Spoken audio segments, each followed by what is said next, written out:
That was Kaz Walker's show on Main Street with Dolly Parton was on there.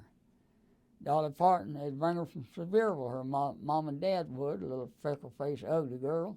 That's the truth. And said she was beautiful. I couldn't see it.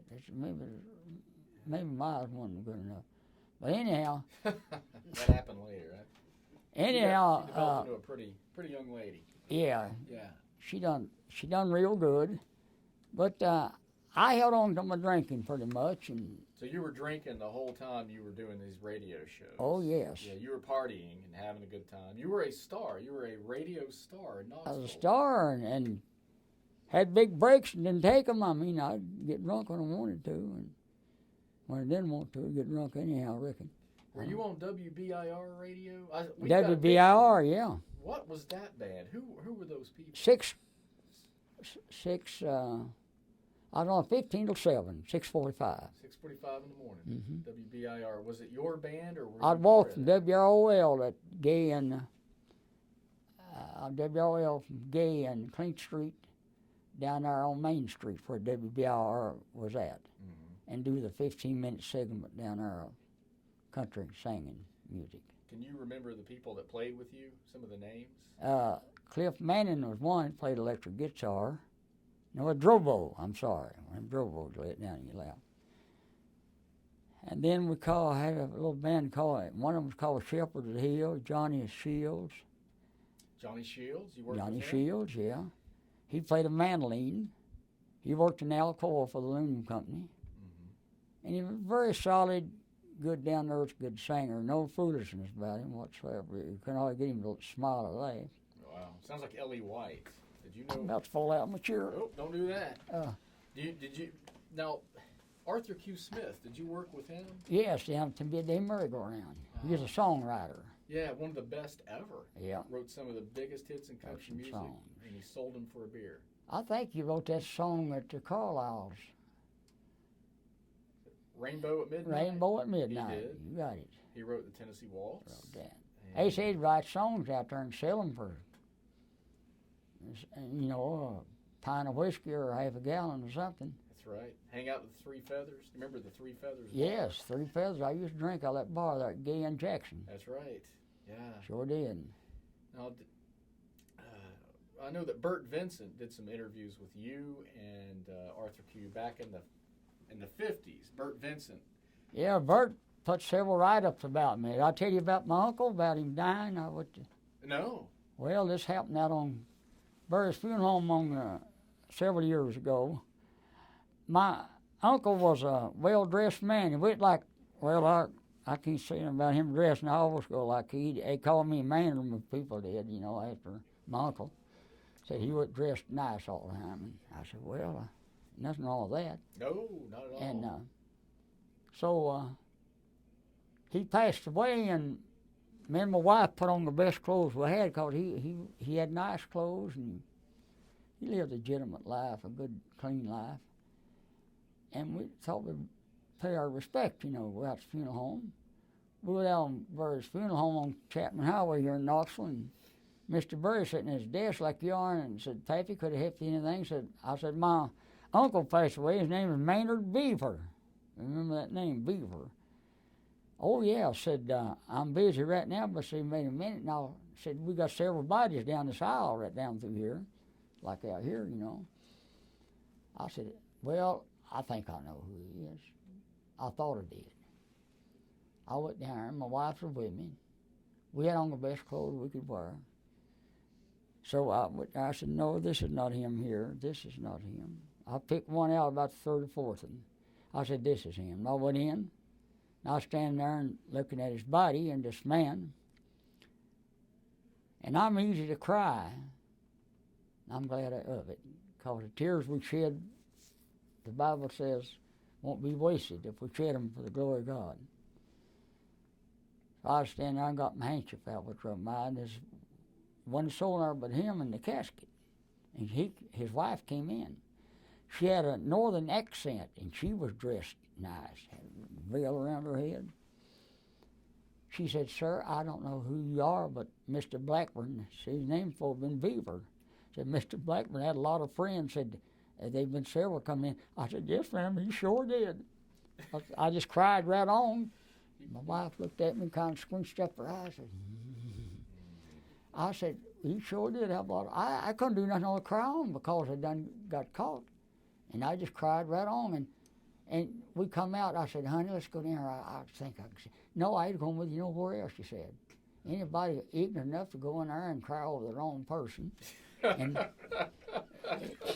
I went back and told Mr. Brady. He said, oh, no, said, you're pretty close. He's about second down there. And I said, I told my wife, I said, honey, I called her honey. I did when I married her, and I called her after she passed away. I said, honey, let's go back down there. And no, I'm not going anywhere else. She went down in the waiting room and sat there with her head looking out the door like that. I said, well, I just made a mistake. Well, you didn't have to do that. Why don't you wait? So that's embarrassing. So I went on down with Mr. Berry, and he showed me I couldn't cry a lick.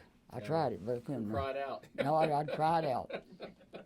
So the next evening, I was driving the limousine to and from the airport, hauling passengers, and Bert Benson sitting up there writing. I guess his story's up in the lobby, like we're sitting here. Sure.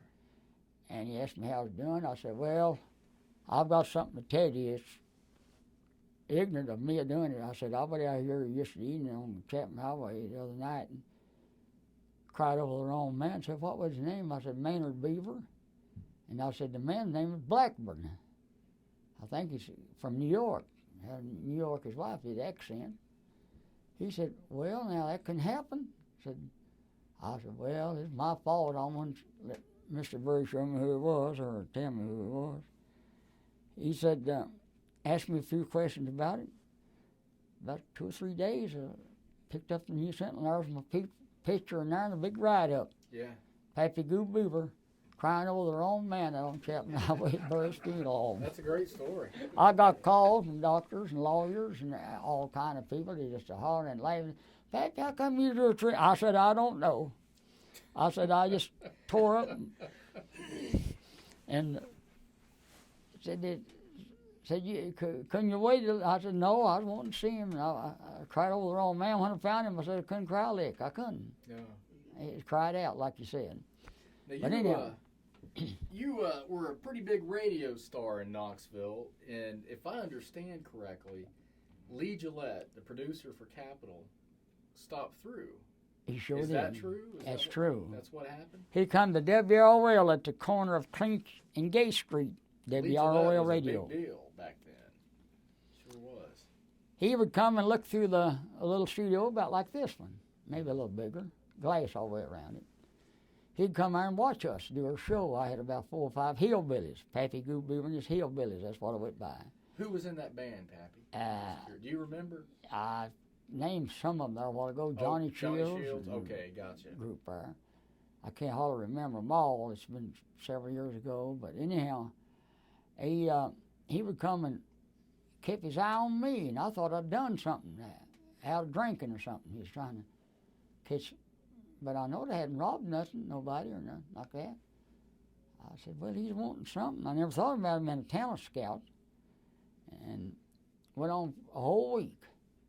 I come out one morning, he looked at me and it scared me then. I said, well, I'll see what he wants. He said, I'm Mr. Lee Gillette from Capitol Records of Hollywood, California. I said, what have I done? I was getting nervous. He said, you haven't done anything. I've done some good singing. Said, I want to talk to you about recording some records with Capitol. Said, was you being arrested? I said, this must be a joke, not me. I said, all this good talent here in Knoxville, midday merry-go-round. He said, I've done looked him over. Said, I want you. I said, well, can you use my band? No. I'll get you players. Got Chet Eggins played the fiddle. Yep. Walked in. That's Chet's first recording. Yeah, on your record. first. Yeah. And so I said, this must be no, it's not. I said, I've got a room at 512, I believe, Farragut Hotel, 5th floor, right across the street. Yeah. So I got my brother out of Cameron Heights, Jimmy, one that married the Rollins girl I was telling you about. And he come down there, had on his old-fashioned overalls. Well, you got on paints, haven't you, overall paints? same material. We wore them back in days. And he had a hole in his front pocket, and he had a pint of moonshine there, and while I was talking to him about recording, it fell out and hit him on the foot. He looked down and he said, "Oh, that must be that Cosby moonshine." I said, "Mr. Gillette, it is, and I'm so sorry, I don't know what to do." He said, "Don't feel sorry." I said, "I've heard a lot about that stuff." I said, "I'll take a little stuff of it." All right. I perked up, I lit up like a Christmas tree. Yeah. I said, "God, I thought that was it." I said, he's short everything. I said, "My brother already knows better than that." And my brother sitting there, he didn't know what to do. And I said, "Oh," he said, "don't feel bad about that, don't feel bad." I said, "I've heard a lot about that there, and I'm going to take a drink of it." I said, "That's fine." I perked up there, and I got telling jokes and everything. We just had a good time. He picked out the songs he wanted me to sing. Mm-hmm. Automobile of Life. Automobile of Life was one of my big sellers that was sung this morning. What? You can be a millionaire with me was Cavs Walker, the big grocer man. That's his favorite song. That was his favorite song. Yep. And then they all sold good. I was surprised myself. Were you proud to be able to go into a record store in Knoxville, Tennessee, and see your records? I mean, that's a I'd big go in deal. them beer joints and say, "Oh, hear my damn self sing." I'd say, "Damn in hell," I remember. And they'd say, "That fellow's crazy, Eddie." I said, "No, he's not crazy." I said, "That's him on that Capitol record," they'd say. "Oh, that's me." I'd sing, "Some people are just like an automobile." I started singing that, and I didn't know I'd touched somebody in Sevierville on the radio. And the next day I went down to the cab stand, and here was a man waiting to get a cab. God works out mysterious things. Now, I had made a trip all morning. I didn't have no money, not enough to buy another beer. So he said, "Sir, would you have time to run me down Central Street, South Central somewhere at the store and get me a shirt?" His shirt tore off now. We'd been drunk all night. Oh, I said, "I'll take you to Hong Kong if I can get there." I said, "I ain't made a trip all morning." He looked at me and he said, "What is your name?" I said, "Pappy Gube Beaver." He said, "What?" He read up and down. He said, "Are you the Pappy Gube Beaver sings Automobile Life?" I said, "You're looking right at him." He said, "The Lord have mercy. That man, he forgot all about his drinking and everything else."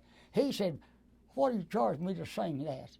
I said, "Well, I won't charge you nothing." I said, he said, "Is there any way you can take me to Sevierville?" I said, "Well, sure, I can take you up there for about $12. "Oh," he said, "we're in business." He said, "You can take me." And I started singing Automobile of Life, and he got the blues. He was nodding his head, and every time I was saying, $3, $3. I went up Chapman all the way. "Some people are just like an automobile." Usually that's the best I've ever heard. And every time I'd sing, he'd lay down $3. I got in Sevierville, I'd sung out $88, almost 100. He said, "Would you sing it one more time?" I said, "No, my voice is gone." It was. It was. I got hoarse. I said, "No, I can't sing." He said, "I've never heard anybody in this world could sing that like you sing it." He said, "He just can't get over." Said, "Would you walk with me about a block up here on this hill?" Said, "We'll get a ham and meat. I'm going to give it to you." I got thinking, I better not do that. His wife may got that double-barrel shotgun, shoot us both. Maybe sold his tobacco and destroyed the money, People do back that in them days. So you get drunk. And I picked up my phone when he reached Knoxville, a two-way radio. And I said, "Did you say my wife was sick?" And I said, "Well, I'm sorry to hear that. I'll be there just as soon as I make it. I'm in Sevierville." He said, "Oh, listen, I'm sorry to hear that. I'm sorry to hear it." I said, "I'd like to go up there and get that ham meat." He said, "Well, you're welcome to it." But I got away from him like that. I might have lost my life, you see. I had to lie to him. And so I didn't hear tell him anymore. I sung that song dozens of times. I thought, well, he'll write me right back. He didn't. Do you remember who plays on those records? I know Chet does. Chet plays the fiddle. Chet Atkins? Yeah. Yeah. Was Tony Cinciola? No, he didn't play with me on them records. Okay. Eddie Hill? No, Tommy Trent played on there, a mandolin. Yeah, Tommy Trent. Tommy Covington, by any chance? No, I was thinking who did play on there. Curly Farmer, Marshtown. He looked like Roy Acuff. Okay. Favored him, had black curly hair, and he played a fiddle a whole lot like Roy. And we was coming back on one of the old coal trains from either Atlanta, Georgia, or either Chicago. Did you do the sessions in Atlanta? I think it was in Atlanta. First one was in Atlanta, and the last one was in Chicago, Illinois. Okay. Atlanta, Georgia.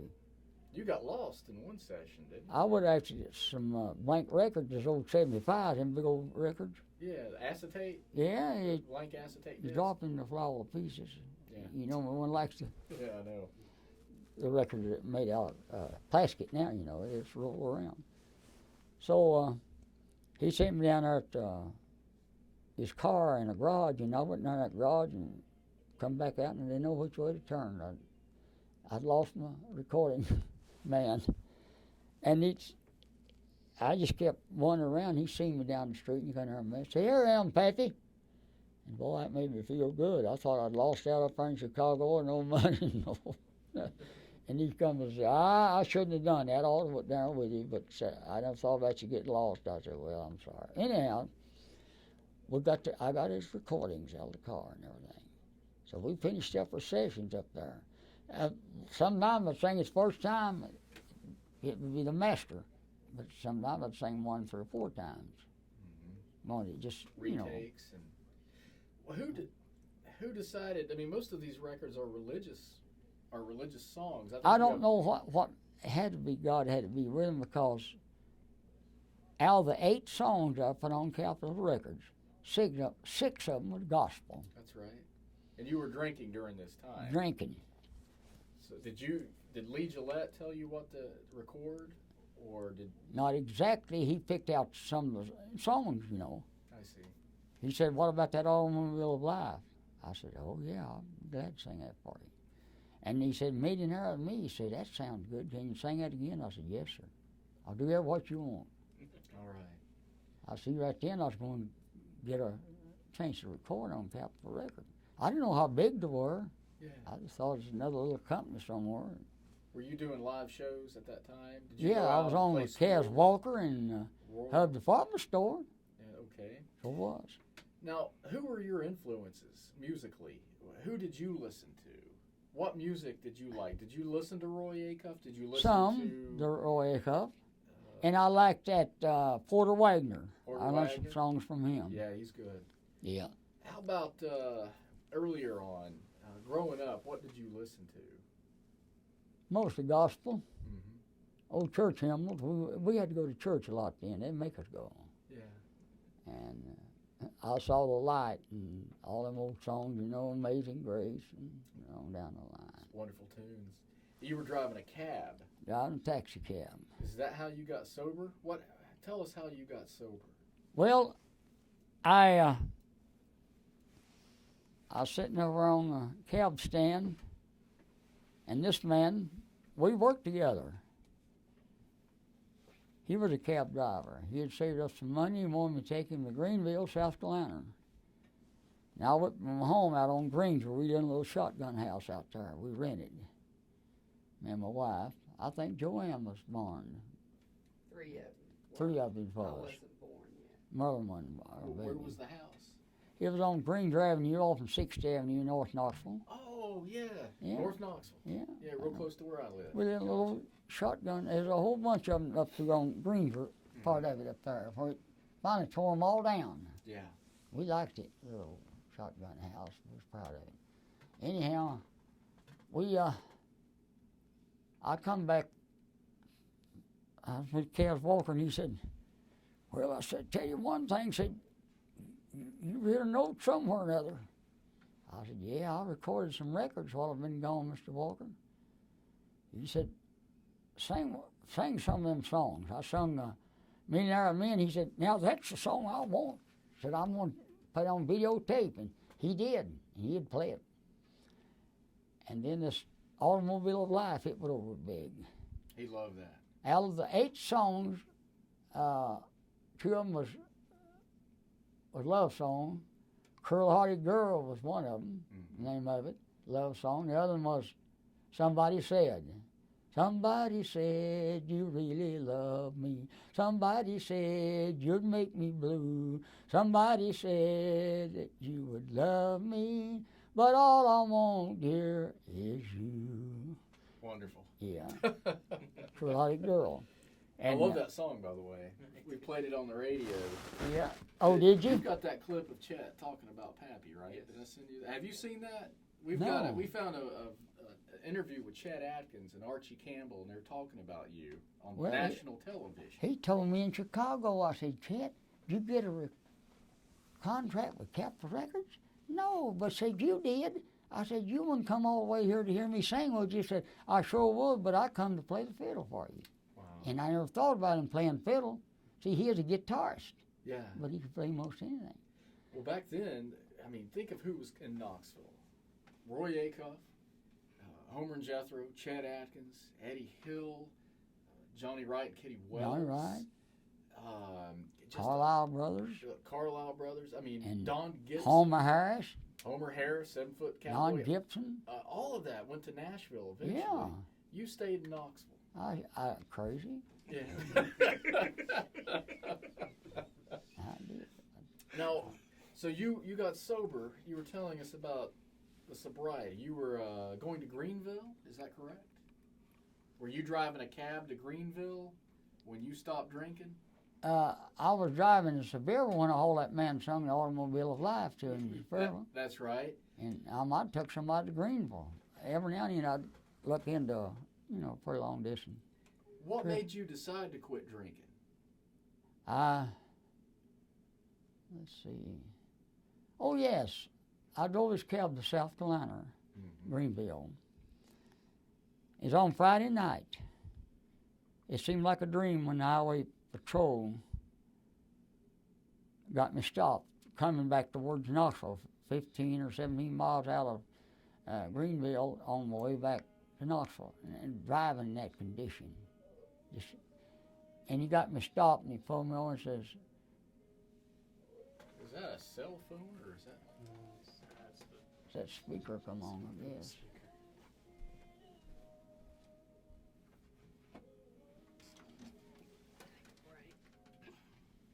I'm going to hook that back up before we get out of here. Pappy, you want to take a break, or are you doing okay? Yeah, I'm on that. We're moving up the years. It won't be much longer. Okay. Yeah, wipe your teeth, Daddy. I'll drink my coffee there. Let me go get you a fresh cup, because I think your coffee got cold. Make me a little coffee, Larry. All right. I got to go into church some with my wife. Yeah? I'm back in South Carolina. Over there where I made my real confession, in the jailhouse. I was sober. I've made drunken confessions out on Granger, where the little shotgun house where I told you about, to her, and I'd cry over pictures of Jesus. We used to have them on the wall. Nobody knows exactly how Jesus looked, but they'd draw pictures. You've seen them. Oh, all Yeah. the time. Yeah. And I go look at them pictures. I said, someday I'm going to live with him. I believe in him. She said, well, you'll stop that drinking if you do and go to living for him, repent of his sins. I said, honey, you're right. You're exactly right. And so when I drove that cab up there and I thought of them words I said, and I was at my right mind. They preached out of the Bible. I never will forget the scriptures and the verses. Matthew 24, Gospel, 24th chapter, 24th verse. And they preached a little while, made the altar call. I said, well, I'm a drunkard. I guess you call me a drunkard. I said, I'd like to quit it. I'd like to get saved. He said, well, you're at the right place. I said, well, I haven't been drinking. I've been locked up since Friday night. This is on Monday morning. And he said, well, here's the time. Today's the day. So I asked God to forgive me of my drinking, my cursing. Everything was wrong. And I give my heart to the Lord. There's 17 of us in the jailhouse that time in Greenville, South Carolina. And they're all cursing, playing cards. And I said, I'm ready. I kneeled down there in that little hall It's about that wide between the bars. Got my hand through the bar out of one of the preachers. I said, Lord, have mercy on me, a sinner. I mean it, Lord, I want to live for you. I want to quit this drinking. I want to quit this cursing. I want to live for you. I got through a praying what God gave me to say, and they were praying for me. Say, how you feel now? I said, I've asked God to forgive me. He said, well, he has. If you ask him, he said, you can't lie. I said, I feel like I am saved. I said, I won't be a drinking more. And I haven't. I wanted to. I'd go to him and Bill Jones, hey, Pappy, come on in here. I said, you ain't got the money, we'll buy you a beer. I said, I got saved. Oh, you going to quit? I said, yeah, I'm going to quit. Wow. Yeah. I know that had to take a lot of willpower. It did. Yeah. It did. Did they try to tempt you? Did they try to bring you in those taverns? Oh, yeah. They wanted said, you to drink. Come on in. I said, we won't say nothing about it. I said, you don't have to say nothing about it. God will know about it. I said, you can't do nothing secret of what won't be brought openly for the judgment. And I said, I didn't realize that. Mm-hmm. I said, there's more than me drinks it. Some of them thinks it's all right, but I said, I don't. I said, I got out here and run after women and everything else. Had a good, clean wife at home. Yeah, good family. Good family, yeah. Yes. I know that after you got sober, you started a radio ministry here, at first at WIBK and then the WKXV, and you've been on the radio here since probably 1954, 55? Every bit of it. Every bit of it. Yeah. That's probably one of the longest running radio shows ever, anywhere, by one person. That's true. Quite a feat, Pappy. Quite a few years. It's amazing. And I've always leaned to gospel for some reason, songs. That's good. Even I'd sing gospel songs, like you said there on the records. Out of 8 of them, 6 of them was gospel. Yeah. And the record company liked them, the songs. Mm-hmm. You know, God was pleased with them. Yeah. And I just felt like when you feel like you're least among the rest, that's when you're doing better in the eyes of God. Mm-hmm. When you feel like you're nothing, you're something. Yeah. I said, Lord, here I am, uneducated and everything like that. He said, I'm not asking you if you about your education. I'm asking about your soul, salvation. That's soaked in. But God has blessed me. I can hear a song that I like well, and about twice, and I can remember about all the lyrics to it. And that's something to be proud of. Mm-hmm. My age and everything, especially. Your memory. Now, you started the radio show in the 50s here, and your family was involved. You had your kids and your wife. And my wife sung with me, and my daughter sings a lot with me now. One that just left out of here. And my grandson, Will, he sang some with me. He sounded real good today. Yeah. He did. I think he's got your soul, Pappy. I used to, as a little kid, I'd say, get stout. Go, like that for me. I'd say, come on, give me a good, Yeah. And here he is, as tall as this building. It's you did tent shows? Oh, for years, about 25, 30 years, and worked on jobs. And now, that's what you did for a living? Did you preached at tent revival I worked, service? made a little money on these jobs, not very much, but I'd get sleepy sometimes. When I was driving the cab, I'd go to sleep driving it, and they'd have to wake me up. Okay. Wow. But anyhow, quite a number of years, I had tent meetings. I'd do something with my tent, cut it up, burn it up.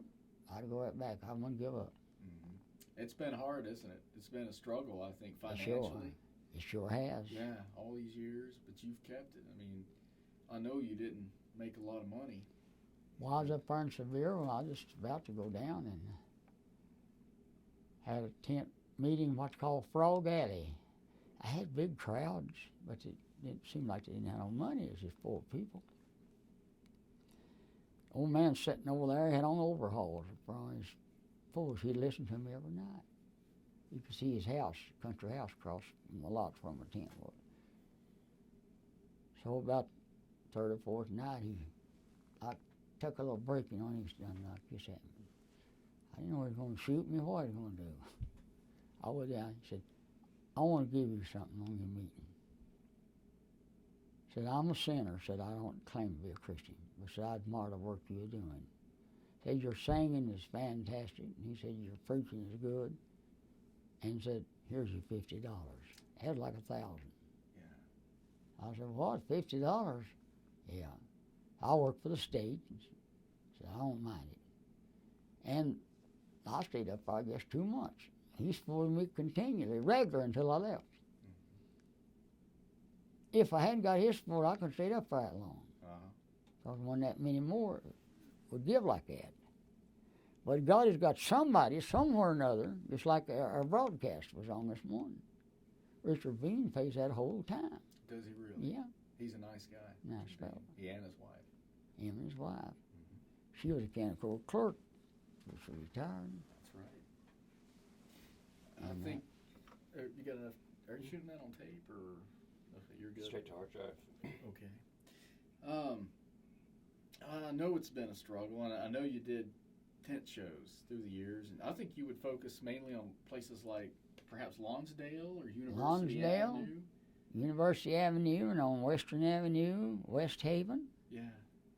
And places where I could get my little tent stretched, you know, where it wasn't mean enough for them to cut it down before we got started. Did you ever think of giving up? Oh, I have, but I said, well, if I give up, what have I got to go back to? Go back to that drinking? I said, no, I can't do that, Lord. I argue with myself. Can't do that. I don't want to do that, Lord. He said, keep on just a little bit longer. And here we are today. Yeah. 2012. Yeah, you're right. Almost. Almost. Yeah. You're still going strong, and you're still doing it. You're still making a difference in people's lives. And I know that you've been part of my family since 1969. Just tell me about that. Yeah, that's when I was Boy, born. that's good news. My grandfather would listen to you on the radio. My uncle, he would donate money to your show. Yeah, I did. Help families that would have deaths and stuff like that, and make up a little. A little was a lot then. Yeah, every bit helps. Every bit helps. And when you told me that, that made me think, well, Lord, what have I got to go back to? There's a man listened to me for 40 years and still likes to hear me sing and preach. Both, all of you. Yeah. You never know who you're touching. Yeah, that's right. Like Richard Bean. God spoke to him. He said, I had 30 minutes, and I was doing well to pay for that. He said, you don't have to worry about 30 more. I'll take care of it. I said, wait a minute. It's going to cost about $100 every week. It's all right. He hasn't failed yet. And that's been quite a number of years ago. Is that right? So Richard Bean produces the show. Yeah. Yeah, that's great. He said, you don't have to worry about that anymore. I said, I'll take care of it. And his wife's just as nice and friendly. She don't say a thing about it. She knows he pays it. You know, they're both into it, of course, man and wife.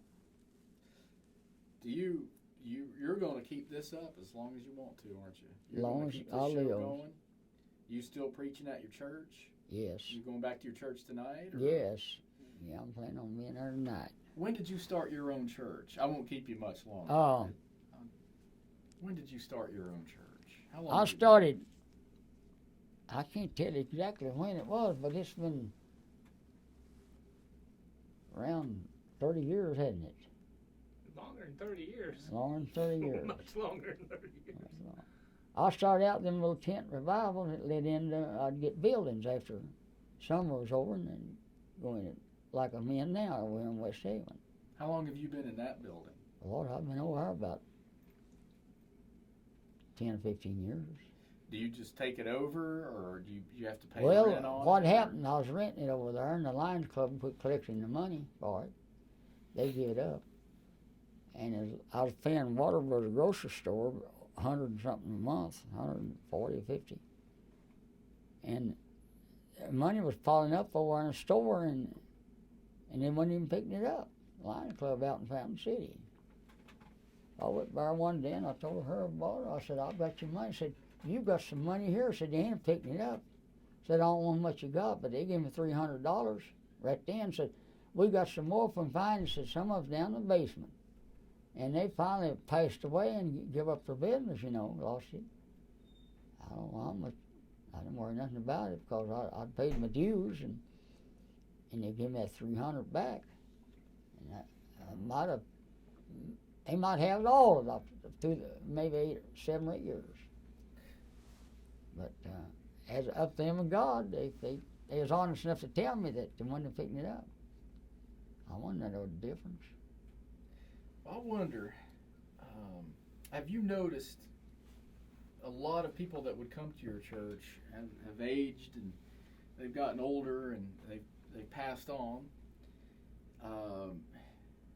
The churches are changing in the way that people go to church are changing. Very much. Yeah, it's a whole different world now. I started back, say, 40 years ago, 50. Is that about right? I don't know. You weren't there, were you? No. I can. Okay. I started out preaching that fearless times will come. Now I don't have to even say that. I don't want to. They're here. Yeah. Churches is emptying up, especially the small churches. Yeah, small churches are. Small churches. The churches now, the trend is for the big Walmart-style churches. Oh, I yeah. forget the name of them. Big box synagogues churches. and things like that. A bunch of them on Middlebrook Pike here. They can go to some of them. They can do what they want to do and still think they're Christians.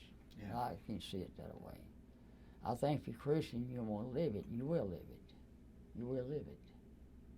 Regardless of what the world thinks or what they think, what Jesus said. And I don't fight people like that. I just go ahead and preach the word. And it go like that. But there's a great falling away. Yeah. I do well to have 20 or 25 or sometimes less than that right now. I thought, well, maybe I've been sick for about 3 months. Maybe they'll fill it up tonight. It may not. People, their hearts are got hardened. The people that supported me good down there before I got this way, they come one time, see me, 2 of them did, and they ain't seen no more of them. Mm-hmm. They forget about you. But God don't. We're living in an era of just bad television, bad radio, everything we're surrounded by. Well, everything's on television, naked men and women. Yeah. Stuff that they wouldn't allow, back then. Computers, all of that. Makes a difference. I see it. It does. I see Peerless it all the times time. will come, and it's here. Yeah, I'd agree with that. They found so much, like you said, all the things of the world. They've got so many other things they love better than going to church. I ain't going to that old church. I'm going to the beer joint. I'm going to dance all the night. Yeah. Get on Facebook. What I hate about this modern era is kids. They're not being kids anymore. They don't want to go outside and play. They want to sit on the computer or watch 600 channels on television. And I guess call me old-fashioned, but I've stopped my daughter from doing all of that. It's hard for me to sell a radio spot now to help me out. I get a percentage, like Sure. And it's hard to do that now. Television is about to cut you off now. Yeah. Sport of that. Well, times have definitely changed, and you're one of the last of your breed. You know that? Well, just about it. Yeah. Survivor. Yeah. It's truly amazing. Now, I just want to ask you 2 more things. What was your relationship with Kaz Walker? And how did you all get along pretty well all through the years? Off and on we did. He's coming in one day and I was singing Mule Train. I was putting every on, bogus words in it and everything on my arm, making like a mule and telling him to come out of the stable. I say, come out of that stable, Mule Train. I go, let it big, and I said, don't do that no more. You blowed my hat off. And all 6 of the cats come in and said, you played hell sure enough now, Pap. Said, they'll sue the station, they'll take it away from us, and probably in the grocery stores. They're strict on stuff like that then. Me if I was singing Mule Train, going on like a jackass. So He told me one day, he said, I think the other day, he said, I guess we'll have to party for that. He said, I may lose my stores. See what's going to happen. He didn't sue nobody then, you know. Mm. Well, I went out to beer joint. I said, I hate to lose my job, Mr. Walker. I called him Mr. Walker instead of Cass. So I always loved him. He'd do things for me that, I know one time I was hungry and he had a drugstore selling foot-long hot dogs. And I wanted one of them hot dogs so bad I could taste it. I didn't have a dime. I said, Mr. Walker, would you let me have one of them hot dogs till I get old enough money? I think it's about 50 cents a piece or a quarter, I don't know. Well, he said, now I'll give you one. But says, I can't give you more. I said, Lord, that's all I want. Long, I said, Lord, if you want to do that, I said, I'll get up the money. So, no, you won't have to do that now. Don't get stirred up about that. I said, I'll give you one. I said, that's satisfaction with me. So he gave me the hot dogs. Boy, I perked up, sung better than everything. That took that hunger away from me. You can't do nothing if you're hungry and weak, broke down. So he said, I went out there and little Robert come in, a little short guy. Little Robert. Yeah, a little half man. Did you know him pretty well? Yeah, well, yeah. What was he like, Pat? Or tell me later. Well, he would drink, but I reckon he got by with it a lot more than I did. He's more secretive about it. So he come into the beer joint and he said, hey, Pappy. I said, Robert, did you get part of the rum? No, said, you didn't either. Said, Kaz out there looking for you all over the studio. Asked him, where did Pappy Beaver go? And said, I thought maybe you was out there at his tavern. I said, you thought right. And said, he ain't for you. He just wanted you back out there and sing. My beer was sitting here. I hadn't touched it. This man sitting there kept looking at me. You know, I could tell he was thirsty for that beer. I said, are you joking? Or is this a prank? Are you fun? He said, no, I'm not. I said, I'm serious. I said, get off the stool. And said, we'll go back down there. I went and cast me and said, now listen, said, don't put them sounds, that song, said, you sing any of them, you sing it good. And said, you'll be all right. And I sung with him until he left this world. Wow. So you were together as friends. Oh, yeah. All through the said, decades, all through the years. I'm not going to hold this against you now. I said, you've repented. And I was sitting there and I started leaving. I told that old man, I said, would you like, oh, yeah, thank you. If you grab that quick, he's an alcoholic, I guess. I said, you can have it. I said, I'm going back to my job. Kaz a generous man. Yeah, he was in a way. He was generous. He'd build houses for people where they burn up and stuff like that. Well, that made him business, you see. Sure. You do something good for somebody, and God's going to bless you somewhere in another part. Was he a good businessman? Oh, yes. Oh, he was a tough businessman. He would, starting out, he would throw hens up in there and they'd catch them for $1 a piece. You know, they'd give them $1 to catch them more hens while they're in the air. Stuff like that. He made money doing that. I heard he once buried a man off Chapman Highway. Yeah, buried him and charged so much for people to come look at him down that hole. Digger Odell. Yeah, Digger Odell. He done some silly things, but he is smart. He's smart. He knew what worked. Yeah. Did you ever go on his TV show? Oh, yes. I was on Channel 10 lots. WBIR? That's where he picked that song, tent song out. Yeah. He said, if you don't care, I'd like to have a videotape of that song. I said, you can have it. No charges. I didn't charge for nothing. He lived to be about 96 years old.